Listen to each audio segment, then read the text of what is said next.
Well, hello there. My name is Dennis Fluer, and I'm going to be your host on this channel. The purpose of this channel is to help people that have thought about maybe traveling internationally, but were probably afraid to, didn't know enough about it, needed help. That's what this channel is all about. Let me give you a little bit of background where I come from. About 7 years ago, my youngest daughter, who is a true millennial, and her husband spent a lot of time traveling around the world when they first got married. And so about 7 years ago, she started pressing my wife and myself that we should go travel. Well, you know, other than a few jaunts here and there, a little bit outside the country, we've never really done any international travel. Scared us to death.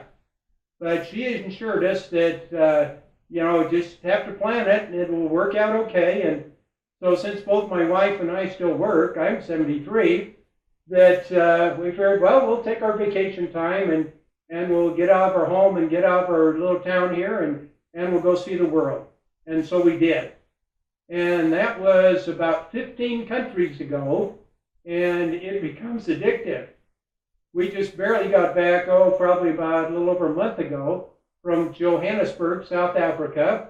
We went on an animal safari to Kruger National Game Reserve for about 4 days there, and it was amazing. As you can probably see from my hat here, when I go someplace, I usually buy a baseball cap from that particular area and get a t-shirt. Now, you probably can't see the t-shirt real well from there. Let me come up a little closer here. Okay, the t-shirt, as you can see, is quite unusual. This is a rhinoceros. Of course, they are an endangered species. And so I thought this was really cute. I got it in South Africa because it says Witness Protection Program, South Africa. So hopefully you got as much a smile out of that as I did. This is probably one of the best t-shirts I've ever gotten from the place that we visited. I hope you enjoyed it. What I would like to accomplish on this particular YouTube video, and there'll be continuing videos like this covering the different aspects that we've outlined on our website. Yes, we have attached our website, or will be, to this video, and if you go to our website, it will have a button there where you can touch the button and then it will bring you to our YouTube video site. So we've linked the two together for a reason. On the website, I can cover a little more in detail some of the specific things you need to know as you try to decide if you want to go on international travels or not. We have learned over the last 7 years kind of the good, bad, and the ugly. And unfortunately, I've learned most of them just by the hard knocks and what we've been told and what we've learned ourselves.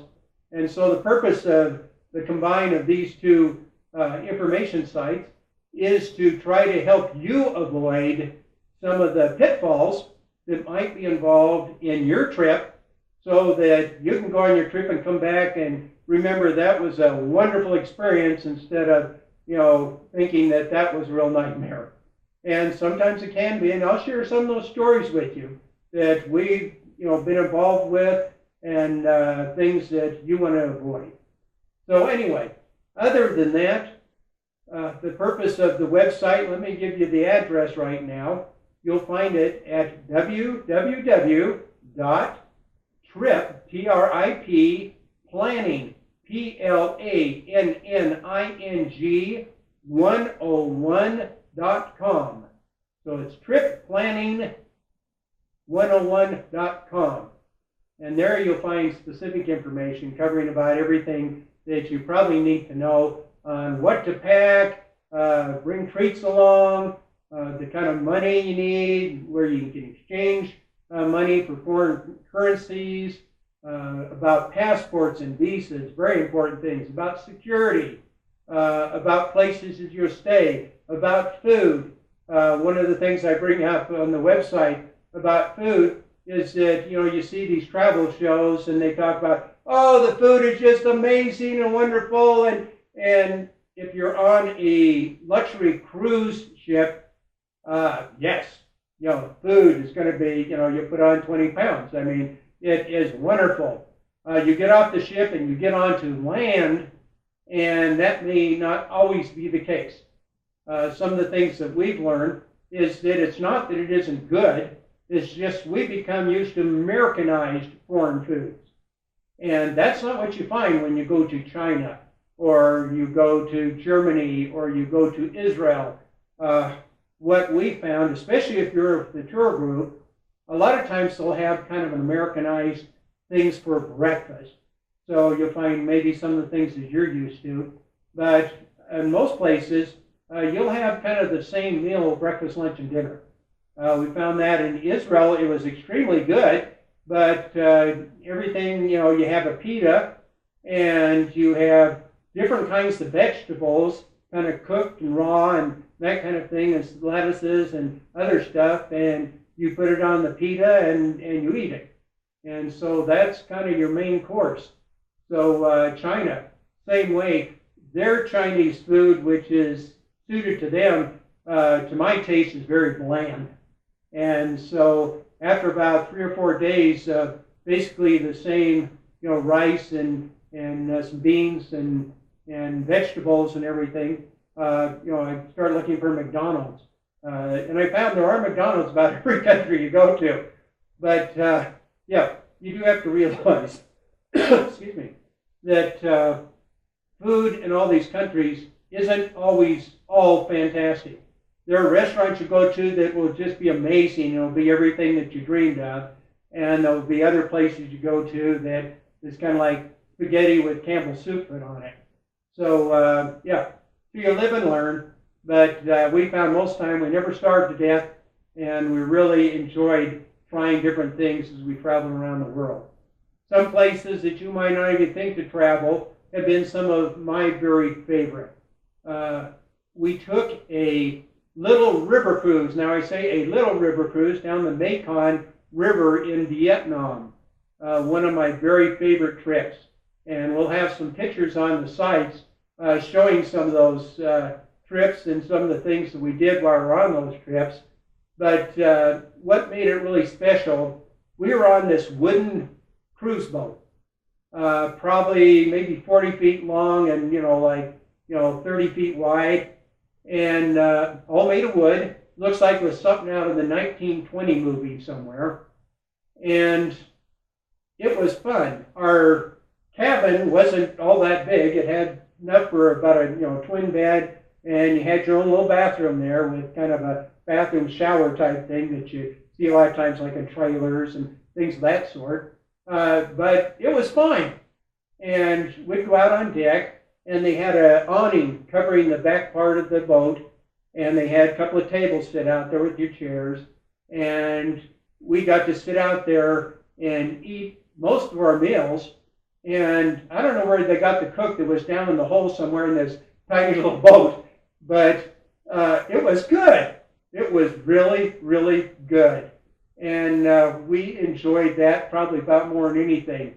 During the day, we just wouldn't cruise down the river. We'd stop, and we'd get off on these little, skinny, really long boats, and they would take us off into these little tributaries, and we'd get off and go up and walk down these trails, past these rice fields and these, farms that basically out in the jungle, and got to meet people and their families and their kids and eat, and it was just really, really neat to do that, and something I'll always remember.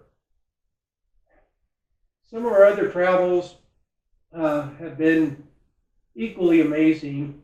One thing you probably wonder about is cost on when you go on trips. Now, I can be honest with you, over the last 7 years when we started traveling, we have been, as I said, to about 15 different countries, some of them combined on tours. But we spent probably with my wife and myself, $20,000 to $30,000 during that period of time. That's why we're still working, so we can pay for this travel, I think. But it's worth it. I also, about 7 years ago, purchased a new car. and it cost me $20,000 to $30,000, and just paid it off this last year, thank goodness. And now I have a $20,000 to $30,000 7-year-old used car that I appreciate it because it gets me to work and back and other places I need to go. But the money I spend on traveling is so much more worth than that new car bought. I just want to have you get the feeling that it will change your mind and your attitude in regards to people in the rest of the world.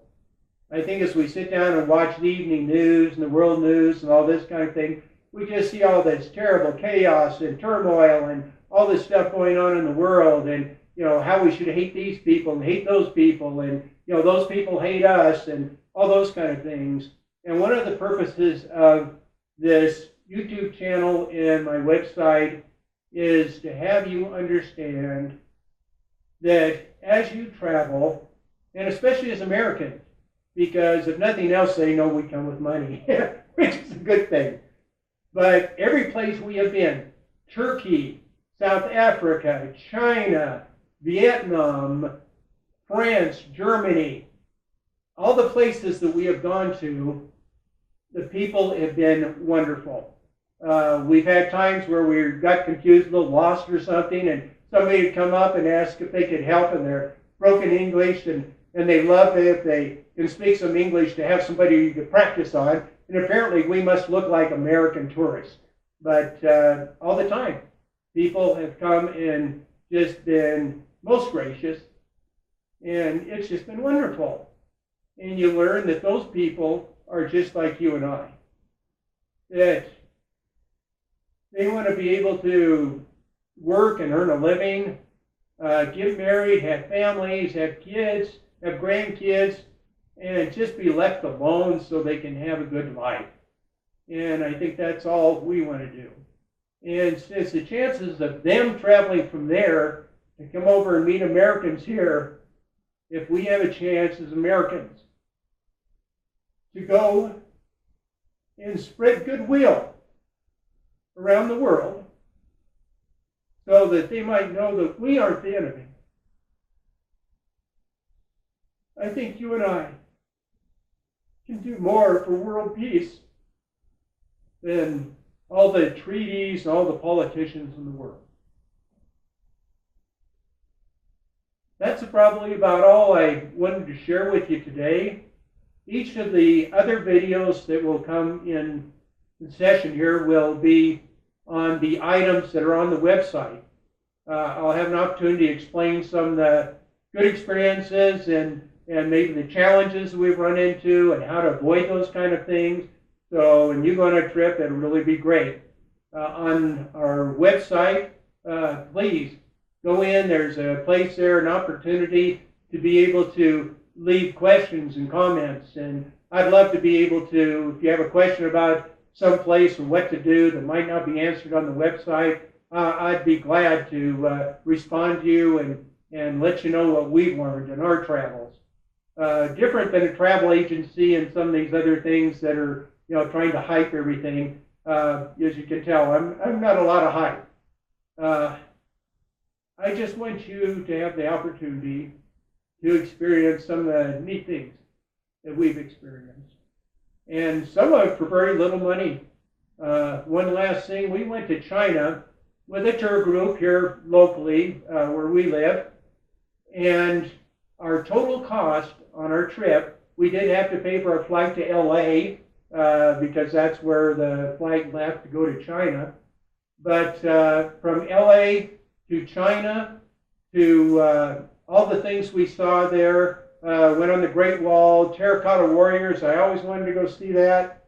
Did the Terracotta Warriors, Beijing, number of things we saw when we were there. It was amazing. Really nice hotels we stayed in. The food was, wonderful. It was Chinese food. And we just had a great experience. Brought back some amazing, wonderful, gift things that we bought for ourselves. And that entire trip, plus $100, $200 a piece to go to LA, cost us under $2,000 a piece. Now, it's kind of hard to travel places here in the United States for $2,000 a piece. So it's not out of your realm of possibility to do things like this. Just have to plan for it. But again, like I said, it's well worth it.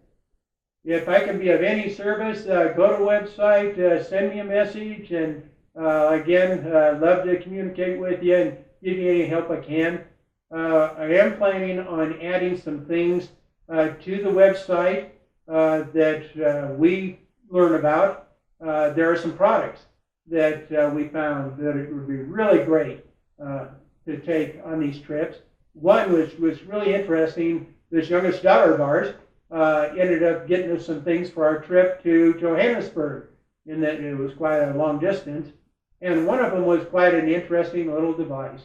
See, one of the big problems when you're on those long flights, next to not having a lot of leg room, is that, if your feet are hanging and the back of your legs are pressing down on those wonderful, comfortable, airplane seats, that, your legs start to ache and hurt, and you can have some real problems on a long flight because of that. This little device is really cool. It has a little adjustable strap. It comes down, and it has this nylon kind of little flat platform like there, and the straps come up. What you do is you take that, and you take your tray down on the airplane, and you take it and you just slide it up next to the seat, and you can put the tray back up if you need to, or if you have it down, it doesn't matter. And you adjust that strap so that bottom part is just kind of hanging in the air down where it is comfortable for you to then put your feet in it. And since it swings, you can put your feet in it and just kind of press back a little bit. And it is great. It takes the pressure off your legs. Much easier to sleep like that because you're a little bit more reclined. Wonderful invention, and not very much money. And so things like that we found, or things that you might find that you can share with us, that we can get on the website to really try to get you some really good deals on these different devices that make your traveling a whole lot easier. It'd be, it's great for us, it'd be great for you. So please let us know what you think. If you like the channel, please subscribe to the channel. Give us a thumbs up. Leave me some messages there. You can communicate with us on YouTube there, and I'll be glad to get back to you and answer anything I possibly can. So other than that, moving forward, welcome to What You Need to Know Before You Go. And this is Dennis signing off. You have a wonderful day and hopefully a great trip around the world.